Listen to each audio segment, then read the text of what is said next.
आज हम इस जादू के बारे में बात करेंगे जो हमारे कंप्यूटर्स और फोन्स को एक ही वक्त में दर्जनों काम करने की सलाहियत देता है। ये एक ऐसी टेक्नोलॉजी है जिसे थ्रेड्स कहते हैं और यही जदीद मल्टीटास्किंग की असल बुनियाद है। कभी ये ख्याल आया है कि जब वेब ब्राउज़र में एक टैब कुछ लोड कर रहा होता है तो उसी वक्त दूसरा टैब वीडियो भी चला रहा होता है और साथ ही साथ माउस और कीबोर्ड भी बिल्कुल ठीक काम कर रहे होते हैं? ये एक बेहतरीन सवाल है जो हमें सीधा हमारे आज के मौजू के दिल में ले जाता है। बिल्कुल। इस हमवार तजर्बे के पीछे जो बुनियादी टेक्नोलॉजी काम कर रही है वो थ्रेड्स हैं। ये सिर्फ कोई फीचर नहीं बल्कि जदीद सॉफ्टवेयर का एक बुनियादी सुतून है और आज हम उसी की गहराई में उतरेंगे। तो ठीक है, ये है हमारा आज का रोड मैप। हम देखेंगे कि थ्रेड्स असल में हैं क्या, इनमें ऐसी क्या ताकत है, इन्हें मैनेज कैसे किया जाता है और आखिर में इस टेक्नोलॉजी को आजकल किन चैलेंजेस का सामना है। तो सबसे पहले सबसे बुनियादी सवाल, ये थ्रेड आखिर है क्या? क्योंकि यही वो बुनियाद है जिस पर हमारी सारी मल्टीटास्किंग की इमारत खड़ी है। आसान लफ्ज़ों में कहें तो एक थ्रेड किसी भी प्रोसेस के अंदर काम करने वाली सबसे छोटी इकाई है। अगर एक पूरी एप्लीकेशन एक बड़ा काम है तो थ्रेड्स वो छोटे छोटे वर्कर्स हैं जो उस बड़े काम के मुख्तलिफ हिस्सों को एक ही वक्त में निपटा रहे होते हैं। अब ये समझना बहुत ज़रूरी है कि ये वर्कर्स यानी थ्रेड्स आपस में वसाइल कैसे बांटते हैं। जैसा कि यहाँ दिखाया गया है, हर थ्रेड के पास कुछ चीज़ें अपनी ज़ाती होती हैं, जैसे उसकी अपनी आईडी और प्रोग्राम काउंटर। ये बिल्कुल ऐसा है जैसे किसी वर्कशॉप में हर कारीगर के पास अपना ज़ाती टूल बेल्ट हो। लेकिन तमाम थ्रेड्स एक ही प्रोसेस के अंदर कोड और डेटा जैसे बड़े वसाइल का इश्तराक करते हैं, बिल्कुल उसी तरह जैसे तमाम कारीगर एक ही वर्कशॉप और उसकी बड़ी मशीनों को मिलकर इस्तेमाल करते हैं। चलें वापस उसी वेब ब्राउज़र की मिसाल पर चलते हैं। जब कोई वेबसाइट खोली जाती है तो एक थ्रेड पेज लोड करने में लग जाता है। इसी लम्हे एक और थ्रेड बैकग्राउंड में वीडियो चला रहा होता है और एक तीसरा थ्रेड इस बात को यकीनी बनाता है कि स्क्रॉलिंग और क्लिक्स काम करते रहें। ये सब एक साथ हो रहा होता है जिससे ब्राउज़र तेज़ और रिस्पॉन्सिव महसूस होता है। तो ठीक है, अब हम ये तो जान गए कि थ्रेड क्या है, लेकिन सवाल ये है कि ये इतना अहम क्यों है। आइए मल्टीथ्रेडिंग की असल ताकत को समझते हैं और देखते हैं कि ये जदीद कंप्यूटिंग के लिए इतनी ज़रूरी क्यों बन गई है।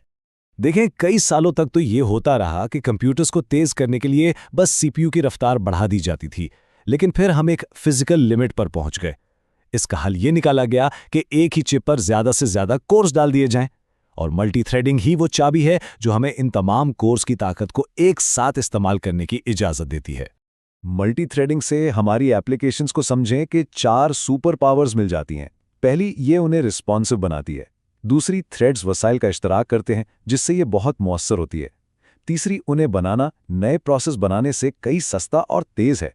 और आखिर में, जैसे जैसे सीपीयू में कोर्स की तादाद बढ़ती है, मल्टी थ्रेडेड ऐप्स की कारकर्दगी भी बढ़ती चली जाती है। उसकी एक ज़बरदस्त मिसाल वीडियो एडिटिंग सॉफ्टवेयर है। सोचें कि एक थ्रेड वीडियो को डिकोड कर रहा है, उसी वक्त दूसरा उस पर कलर करेक्शन जैसे इफेक्ट्स लगा रहा है और तीसरा फाइनल आउटपुट तैयार कर रहा है। ये सब कुछ अलग अलग कोर्स पर एक साथ हो रहा है। यही वजह है कि आज का सॉफ्टवेयर पेचीदा काम इतनी जल्दी कर लेता है। अच्छा, तो हमने मल्टीथ्रेडिंग के फायदे तो देख लिए। अब अगला सवाल यह है कि इतने सारे थ्रेड्स को आखिर मैनेज कैसे किया जाता है ताकि कोई अफरा तफरी ना मचे। बुनियादी तौर पर थ्रेड्स को 2 लेवल्स पर मैनेज किया जा सकता है।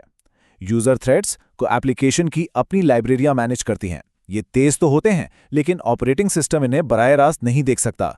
दूसरी तरफ है कर्नल थ्रेड्स, जिन्हें ऑपरेटिंग सिस्टम खुद मैनेज करता है, और यही वो चीज़ है जो इन्हें मल्टी कोर सिस्टम्स पर हकीकी मुतवाज़ी काम करने की सलाहियत देती है। अब ये मॉडल्स यूज़र और कर्नल थ्रेड्स को आपस में जोड़ते हैं। पहला है मैनी टू वन मॉडल, जहां बहुत से यूज़र थ्रेड्स एक ही कर्नल थ्रेड इस्तेमाल करते हैं। इसका सबसे बड़ा मसला यह है कि अगर एक थ्रेड भी रुक गया तो सब रुक जाते हैं। फिर आता है वन टू वन मॉडल, जो आजकल लिनक्स और विंडोज़ जैसे सिस्टम्स में इस्तेमाल होता है। यहाँ हर यूज़र थ्रेड को अपना कर्नल थ्रेड मिलता है। ये मॉडल बहुत अच्छा है, लेकिन बहुत ज़्यादा थ्रेड्स बनाना महंगा पड़ सकता है। और आखिर में है मैनी टू मैनी मॉडल, जो एक तरह से दोनों के दरमियान का रास्ता है, जो कारकर्दगी और वसाइल के इस्तेमाल में तवाज़ुन रखता है। चलें अब जरा इसके प्रैक्टिकल साइड पर आते हैं कि डेवलपर्स इन थ्रेड्स को अपनी ऐप्स में बनाते और इस्तेमाल कैसे करते हैं। डेवलपर्स इसके लिए थ्रेड लाइब्रेरीज का इस्तेमाल करते हैं। ये समझें कि कोड का एक रेडीमेड सेट है जो थ्रेड्स बनाने, उन्हें ख़त्म करने और उनके दरमियान राब्ता कायम करने जैसे कामों को बहुत आसान बना देता है।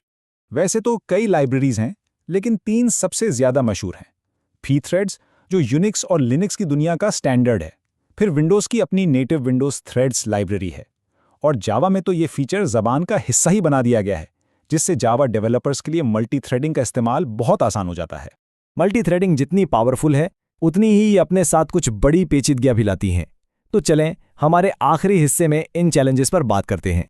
देखें, असल मसला यह है कि जब बहुत सारे थ्रेड्स हों तो उन्हें मैन्युअली मैनेज करना, उनके दरमियान डाटा शेयर करना और ये यकीनी बनाना कि वो एक दूसरे के काम में खलल न डालें, ये सब बहुत मुश्किल हो जाता है और गलतियों का इम्कान बहुत बढ़ जाता है। तो फिर सवाल ये है कि क्या कोई बेहतर तरीका है? क्या ऐसा नहीं हो सकता कि ये सारा मुश्किल काम प्रोग्रामर के बजाय सिस्टम खुद ही कर ले? और इसका जवाब है इम्प्लिसिट थ्रेडिंग। ये एक बहुत ही जबरदस्त अप्रोच है जहां प्रोग्रामर की जिम्मेदारी कम हो जाती है। वो बस सिस्टम को बताता है कि कौन से काम एक साथ चल सकते हैं और बाकी सारा काम यानी थ्रेड्स बनाना और उन्हें मैनेज करना ऑपरेटिंग सिस्टम या कंपाइलर खुद देख लेता है। इस ऑटोमेशन के कई तरीके हैं, जैसे थ्रेड पोल्स हैं, जहां बार बार थ्रेड्स बनाने के बजाय पुराने थ्रेड्स को ही दोबारा इस्तेमाल किया जाता है। फिर ओपनएमपी है, जो C++ में कोड को मुतवाज़ी बनाना आसान बनाता है, और एप्पल का तो अपना मशहूर ग्रैंड सेंट्रल डिस्पैच या GCD है, जो एप्पल डिवाइसेस पर सारा भारी काम खुद करता है। ये सब प्रोग्रामिंग को आसान और महफूज बनाने की तरफ अहम कदम है। लेकिन इसका ये मतलब बिल्कुल नहीं कि सारे मसले हल हो गए हैं। आज भी कंप्यूटर साइंसदान कुछ बहुत ही पेचीदा मसाइल पर काम कर रहे हैं, जैसे सिग्नल हैंडलिंग, किसी चलते हुए थ्रेड को महफूज तरीके से कैसे रोका जाए और हर थ्रेड को उसका अपना ज़ाती डेटा कैसे दिया जाए।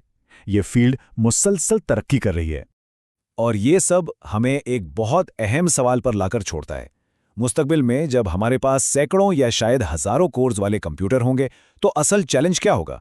क्या वो खाम प्रोसेसिंग पावर होगी, या ये कि हम इस पावर को इस्तेमाल करने के लिए काम को जहानत से कैसे तकसीम करते हैं? थ्रेडिंग का पूरा मुस्तकबिल इसी सवाल के जवाब में छुपा है।